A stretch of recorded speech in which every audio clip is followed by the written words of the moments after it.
This is July 7th. In a month, we have football. Actually on the field with orange helmets. Like games. Practice games, but games. Less than 20 days, right? How about that? The man who will be covering it for the Chronicle Telegram and writing just great stuff that you'll see at brownzone.com joins us right now on the North Homestead Chrysler Jeep Dodge Ram hotline. He's Mr. Scott Petrak. Hello, Scott. Hello, Scott. What is going on, guys? Are you on the course? That's my question. We're taking a break. Through the course. You're driving to the course right now? Yes. That's outstanding. Yes. We're taking a break from being frustrated with the Guardians to be frustrated with the Browns. That makes sense. That's what we thought. Neither team can score, so it's pretty good. Whoa! Right. It's true. What, you think I'm making something up? No. How many times have the Guardians been shut out this year? More than 10? How many times did the Browns have over 16 points? Not many. They are average. Thank you. Your question, please. So there you go. Yeah. So there you go. As this team rolls toward the start of training camp, you keep reading things from national folks that don't really include our team when they talk about the AFC North. Is this team a contender in the AFC North, Scott, or is it on the outside looking in? Yeah, I think it's the outside looking in. I mean, Baltimore's coming off a really good season as, MVP type of quarterback. Cincinnati, as far as we know, has a healthy Joe Burrow. Bunch of weapons on offense. I have some issues about their defense or questions about their defense, but you got Joe Burrow. They have a Super Bowl pedigree. Pittsburgh, I don't know what's going to go on with Pittsburgh. I think Aaron Rodgers gives them a chance to compete for the division. I think it could turn out to be a disaster. He gets hurt, whatever, that they wind up going down the drain. But I wouldn't say that right now. I think at least he gives them a chance to compete. And then you got the Browns. I just think the Browns are on the outside looking in. It doesn't mean they can't surprise, but I think they're a distant fourth. I just think you have to be fair about that, and I think they're a distant fourth. Let's talk about that Pittsburgh disaster thing, because that kind of sounds fun. That sounds better than right? Talking about the Browns. I wonder, does this take Tomlin down if it doesn't work? Yeah, that's interesting. I was talking to somebody this weekend, and it seems like this is a make or break year, that feels too strong maybe, but I think it's a defining year for the Steelers. And if things don't work out, could I see Mike Tomlin go somewhere else? Yeah, maybe by his own accord. Mm-hmm. Say, hey, I've had my run here. Everybody in the league thinks I'm a top 3 coach. Let me try it somewhere else. Maybe with a team that can find a quarterback. So I think this is huge. I expect a TJ Watt deal to get done. If it doesn't, then maybe it blows up sooner than I think in Pittsburgh.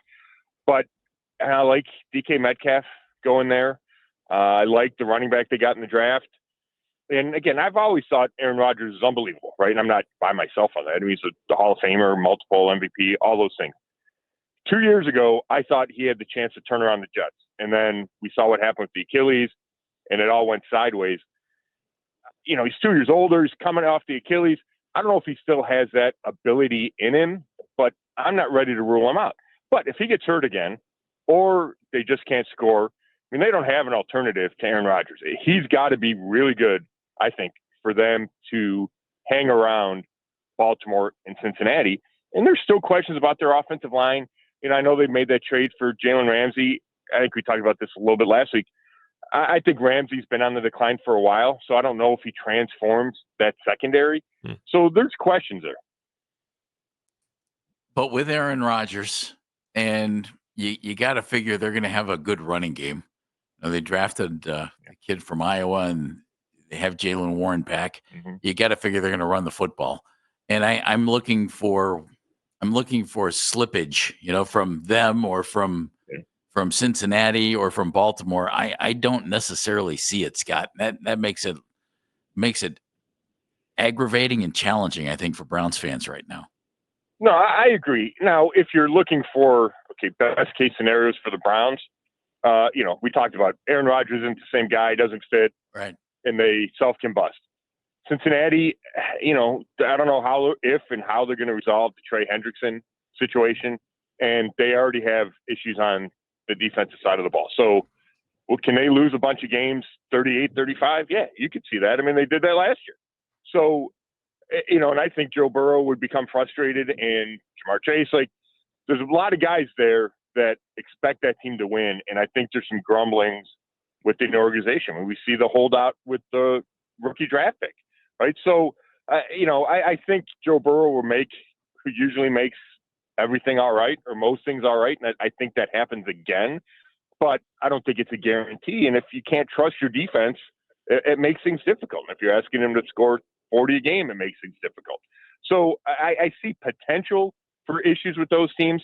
I don't really see the same thing in Baltimore unless Lamar got hurt. I just think Baltimore's too good. He's too good.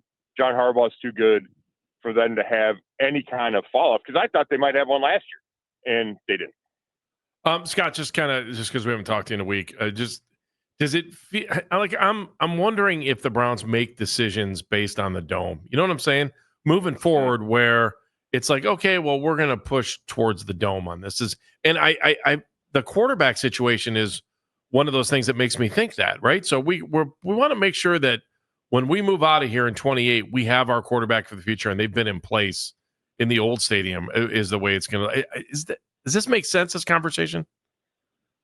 Yeah, I think that reasoning makes sense. I don't think that's the correct way to operate your football team. No, I don't think so either. But right, can't you see that in the back? Well, they're thinking towards the dome. They're just thinking ahead. That could be an excuse, I guess, maybe. Yeah, I mean, I've heard plenty of people bring that up. Just talking to me. Oh, it's all about 2029. I don't think it'll play out like that, but I'm sure somewhere in the organization is pointing to. It's probably pointing to be a contender in 2029, right? Right. It's okay. You got a long run up here. We know the roster's in a transition. We know they're in salary cap hell this year, and maybe they'll be in it again next year, depending on how they handle, Deshaun Watson's huge salary cap number. But if you dig yourself out of that or climb out of that, and then, okay, you can start building for 29. Now, 29 is a long way away. And, Myles Garrett could be done by then. Denzel, there could be nobody on the roster that's on the roster right now that is playing on this team in 29. Or coaching staff. Right. Yeah, certainly. Or front office. I mean, most or people front in the office, building. Yeah. Yeah, I mean, you got the Haslam's. Really true. So you really can't plan like that, and I don't think you can think like that in the NFL. But I'm sure that they want to be a good team when they open that dome in 29. Scott Petrak joining us from the Chronicle Telegram. He covers the Browns, brownzone.com, where you can read all of his work. Who are you most intrigued about seeing on the field for this team this year? I'd say I have two guys, but who are you most intrigued about? Yeah, I think I got, and for a couple different reasons. I'm going to go Dwan Jones because I think he's a huge key to any success that they will have offensively. The ability to protect whoever's playing quarterback starts with your left tackle. They need a long-term answer at left tackle, and they hope that he can be the guy. And he has the physical ability, not just the size, but he has the feet to be that guy. So I want to see if he can. And if he does, with a veteran line around him or next to him, then, okay, I think they'll be able to run the ball. I think they'll be able to protect. And you go, okay, he's the guy for the next whatever many years at left tackle. And then Quinshon Judkins, I want to see the instant impact that he has. I expect him to be the week one starter. I think he's really good. I think they're going to run the ball a bunch, and that means he's going to get a bunch of carries and a chance to elevate this offense. So, Jones has been here for a couple of years. We haven't seen Judkins on the field except for, a couple of offseason practices. Those are two guys that really jump to my mind. Judkins is one of the two guys that I really want to see. I'm really intrigued at his abilities, and I know what Nick Chubb did in this offense, the offense that Kevin's going to roll out this year. And I wonder if Judkins can be a similar player. I'm not going to say as good as Nick Chubb, but if he can be a similar player, I think they'll have found something there, Scott. And there's no reason to think that he can't be productive in this. I think he could be really good. I do too. And I think the system is great for him. I think the expected commitment to the run game is great for him.